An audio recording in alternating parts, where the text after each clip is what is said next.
Before I say another word, I want you to understand exactly what this episode is about. This is my perspective as a Zimbabwean, as an African. My own mother was born in a South African hospital in Cape Town more than 7 decades ago. I have dozens of relatives spread across South Africa. So beyond the logic of my argument in this episode, this isn't only politics for me. It speaks to family, it speaks to long-running friendships. And I need you to hear this next part clearly because I don't want it lost in the presentation that follows. I'm not saying what I am about to say to make anyone feel guilty. I am saying it because somebody has to say it clearly and without softening it for comfort. You see, South Africa does not see itself as one of us here in Africa. And I'll tell you what's actually happening because the headlines have a way of making tragedy sound somewhat acceptable. Since 2008, more than 430 people have been killed in xenophobic attacks in South Africa. 430. That is 1, 2, 3, 4 dead people. All the way to 430 dead people. People with raw flesh and blood. Your fathers, mothers, brothers, sisters, 430 of them.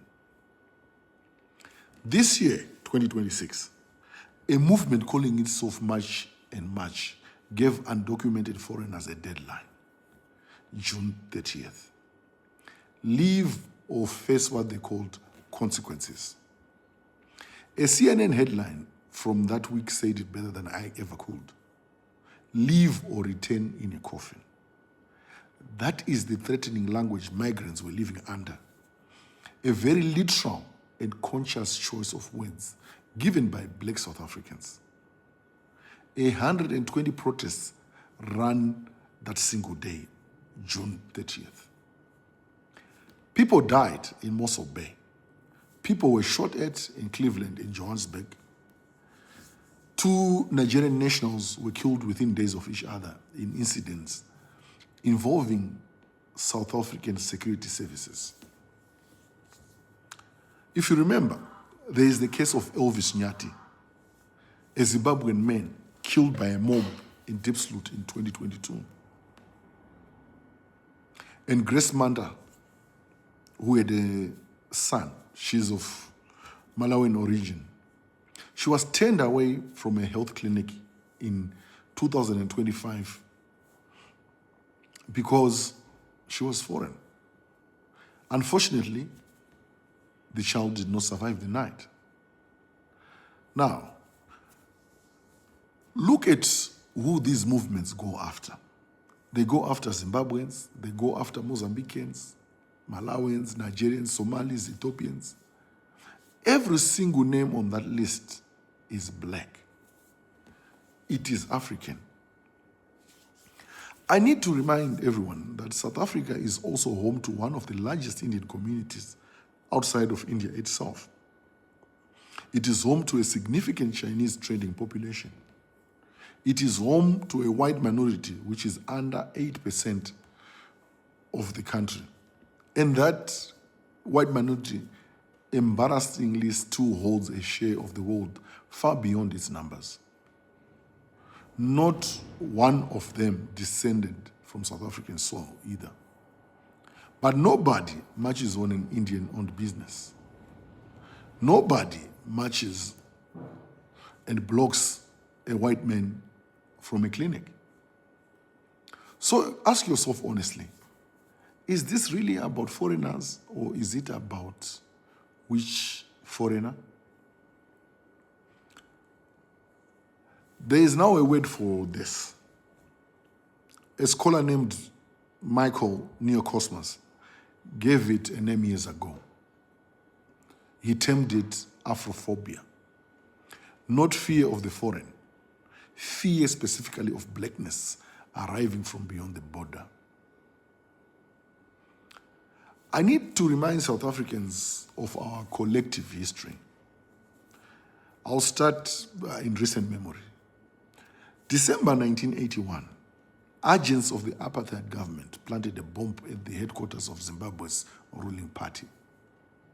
They nearly killed the country's own senior leadership, including its then Prime Minister, Robert Gabriel Mugabe, in a country that had won its freedom barely 18 months before.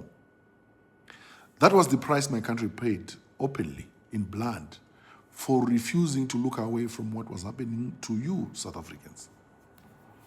October 1986, Samora Machel, a president, an architect of the very coalition of nations that sheltered your liberation movement. He died when his plane went down in South African territory. Officially, the apartheid regime blamed the flight crew. Almost nobody on this continent ever believed that.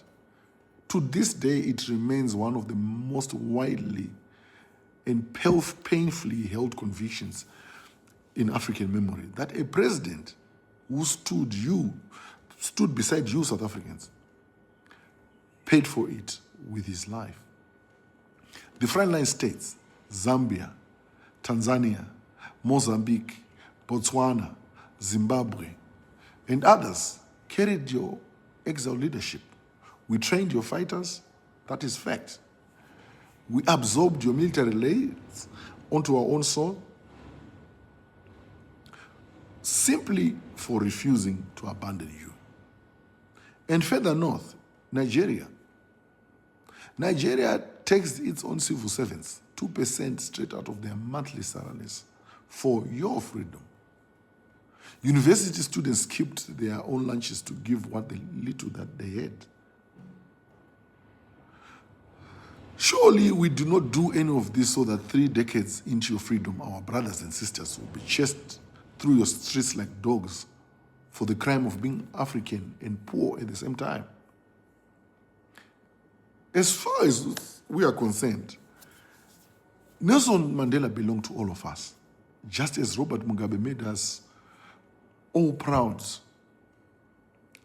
during his famous UN speeches. Just as Kwame Nkrumah is an all-African hero, we celebrated South Africa because we believed South Africa represented the triumph of Africa itself, a symbol of absolute decimation of colonialism in its ugliest form. Which is why watching Africans hunted in South African streets today is not simply shocking. It is personal, in a way statistics alone can never capture. There is a word South Africans gave to the world. The word is called Ubuntu. I am because we are. It is the phrase South Africa built its entire post-apartheid identity around. The word Desmond Tutu used to describe the soul of the nation. The idea that no person exists alone, that my humanity is bound up in yours. So, if I am because we are, then which we were you talking about? Because right now, the we appears to stop at your own border. And that is not Ubuntu. That is just apartheid's old boundary. You cannot get to keep the philosophy and abandon the people it was written for. South Africa has become so economically successful compared to much of the continent that it sometimes forgets a simple truth. Prosperity does not change geography. Success does not relocate a nation. South Africa did not become European by becoming wealthier. It remains African. Now, to be fair, President Ramaphosa has said the right words more than once. That there is no place for xenophobia. That migrants should not carry the blame for South Africans' economic pain. Those are good words, but are they sincere? Do they really mean anything, especially when you look at what this government has built as its response? a crackdown, serious deportations, enforcements bordering on illegality, and in some cases the enforcements are outright illegal. Rights groups, including the International Commission of Jurists, have warned plainly that the South African government's behavior risks legitimizing the very mobs it claims to condemn. It was the courts, not the politicians, who finally acted. November 2025, a Gauteng High Court judge interdicted Operation Dudula. It barred them from taking the law into their own hands, instructed them to stop all forms of hate speech, from demanding papers in the streets, and ordered the South African government to finally implement a plan against xenophobia that had sat on paper for years. South Africans need to realize that this issue has stopped being their business alone. Ghana formally petitioned the African Union in May. Nigeria and Mozambique lodged their own separate complaints. Zimbabwe, Kenya, Malawi, Lesotho, and Ghana all warned their citizens living inside South Africa to be careful. Nigeria even went as far as summoning their acting High Commissioner to explain themselves. The very continent that financed your liberation, buried its dead for your freedom, is now petitioning the African Union because of how you treat Africans. It feels like watching your own brother reject the family. I must concede, though, not every South African voice went along with this Afrophobic embarrassment. Julius Malema stood in front of a crowd in Rustenburg this May and told them plainly, "You are fighting over useless things, while the real thieves are stealing your minerals, stealing your land." And I fully agree with him on that one. Now, let's talk economics, because I think if the moral argument does not move you, perhaps the economic one will. Nearly a third of everything South Africa exports goes to the rest of the continent. And unlike your trade with China or Europe, where you sell raw commodity and run a deficit, your trade with Africa is where you sell finished, manufactured, higher value goods. It is your best trade relationship on earth. That is fact. And within that, the Southern African Development Community, SADC, accounts for 91% of it. This was never a story about Africa needing South Africa. It is a story about South Africa's own most profitable relationship, built on the backs of the very neighbors some of your people want gone or even dead. The uncivilized Afrophobic behavior comes at a real cost. Every viral clip of a looted foreign shop, every headline about a child taken away from a clinic, every warning from the United Nations Secretary General that your own rhetoric is drifting towards something very dangerous. All of it lands on the desk of the same investor, the same tourism board, the same multinational company you are trying to attract. A country that markets itself as Africa's gateway cannot be filmed assaulting Africa in its own streets and expect the door to stay open. Your own unemployment sits at above 32%, which is the highest in the G20. That crisis was not built by a Zimbabwean domestic worker or a Mozambican street vendor. But every hour spent hunting them is an hour not spent fixing the real issue. To every Zimbabwean, every Malawian, every Mozambican, every Nigerian watching this today, hear me clearly. You build this country's freedom with your blood, your soldiers, your money, and sadly, your leaders' own lives. You are not the reason South Africa's economy is struggling. You are simply the easier argument, not the true one. So I will ask one final time.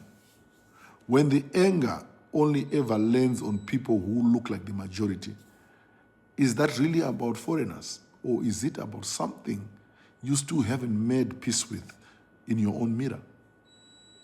I say we are one, but one in our midst behaves like a spoilt, disrespectful brat. And that remains factual, whether one decides to see it or not. This has been the Goto Brief. I thank you.